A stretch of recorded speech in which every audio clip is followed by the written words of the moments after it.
বাংলা ভাব সম্প্রসারণ। কর যুদ্ধ বীর্যবান যায় যাবে যাক প্রাণ, মহিমায় জগতে দুর্লভ।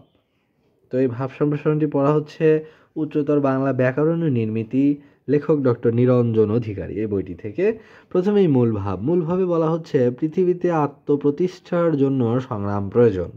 সংগ্রামহীন জীবন ব্যর্থতায় পর্যবসিত হয়। জগতের বুকে স্মরণীয় হতে চাইলে কঠোর সংগ্রাম করতে হয়। মহিমা অর্জনের চেয়ে বড় কিছু পৃথিবীতে নেই। অর্থাৎ সংগ্রামহীন জীবন ব্যর্থতায় একসময় পরিণত হয়। আর জগতের বুকে স্মরণীয় হতে চাইলে কঠোর সংগ্রাম করতে হবে। আর মহিমা অর্জনের চেয়ে, অর্থাৎ শ্রেষ্ঠত্ব অর্জনের চেয়ে বড় কিছু পৃথিবীতে নেই। এখন সম্প্রসারিতভাবে বলা হচ্ছে যে মানব জীবন ফুলশয্যা নয়।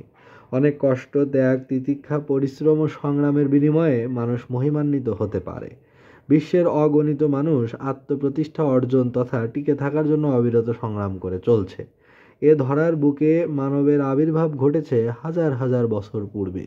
সে থেকে আজ পর্যন্ত অগণিত মানব জন্মেছে, আবার কিছুকাল সংসার রচনা করে নিজেকে বিলিয়ে পরপারে যাত্রী হয়েছে। সেই অসংখ্য অগণিত অজস্র বিলীন মানুষের মধ্যে গুটি কতক বীর্যবান ও গণ্য মানুষ আমাদের অন্তর্লোকে শ্রদ্ধার পাত্র হয়ে স্থায়ী আসন করে নিয়েছেন। তাদেরই জীবন সার্থক, তারাই ধন্য। বীর্যবান ও তেজোদ্দীপ্ত মানুষেরা তাদের সঠিক লক্ষ্যে পৌঁছার জন্য সর্বদাই ছিলেন তৎপর। তারা প্রাণ যাবার ভয়ে ভীত না হয়ে মানব কল্যাণের বাণীকে প্রতিষ্ঠা করার উদ্দেশ্যে বিনিদ্র রজনী অতিবাহিত করেছেন লক্ষ্যে না পৌঁছা পর্যন্ত। মানুষ যদি মানুষের কাছে স্মরণীয়, বরণীয় ও শ্রদ্ধাভাজন হতে না পারে, তবে তার সাথে অন্য প্রাণীর পার্থক্য কোথায়? যারা পৃথিবীতে অলস, শ্রমবিমুখ, তারা কেবল নিজেদের জীবিকা সন্ধান ও অর্জন করে কিছুকাল পরেই বিলীন হয়ে যায়। আমাদের জীবন নশ্বর, কিন্তু মহৎ কর্মের দ্বারাই নশ্বর জীবনকে অবিনশ্বর ও অমর করে তোলা যায়। মহৎ মানবের দেহের মৃত্যু আছে বটে, কিন্তু তার আত্মার মৃত্যু নেই, মহত্বের মৃত্যু নেই। তারা যুগ যুগ ধরে মানুষের অন্তর্লোকে সম্মানিত হয়ে অমরত্ব প্রাপ্ত হন। জন্ম, মৃত্যু, যাওয়া আসা মানুষের জীবনের এক চিরন্তন লীলা। শ্রদ্ধাভাজন বীর্যবান মানুষেরা এ সত্যকে স্বীকার করে নিয়ে মানব জীবনকে মহত্বের আদর্শে সমৃদ্ধ করার জন্য শ্রান্তিহীন যুদ্ধ চালিয়ে গেছেন। তাদের এ যুদ্ধ ছিল বৃহত্তর মানবতার কল্যাণে নিয়োজিত। তাদের এই সংগ্রামের মূলে ছিল জগতের দুর্লভ মহিমার অনুসন্ধান। কারণ তারা জানতেন জগতে কোনো কিছুই অবিনশ্বর নয়। বৃহত্তর মানবতার কল্যাণের লক্ষ্যে উৎসর্গকৃত যে জীবন, সে জীবনই হলো মহিমান্বিত জীবন।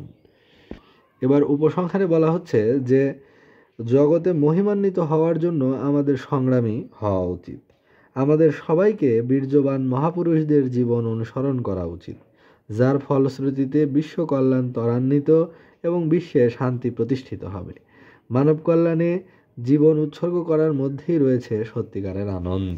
অর্থাৎ মূল কথাটাই এটা, যে মানুষের কল্যাণে নিজেকে বিলিয়ে দেয়া, অনেক ত্যাগ, কষ্ট, পরিশ্রম, সংগ্রামের মাধ্যমে মহিমান্বিত হওয়াটাই হচ্ছে জীবনের লক্ষ্য হওয়া উচিত।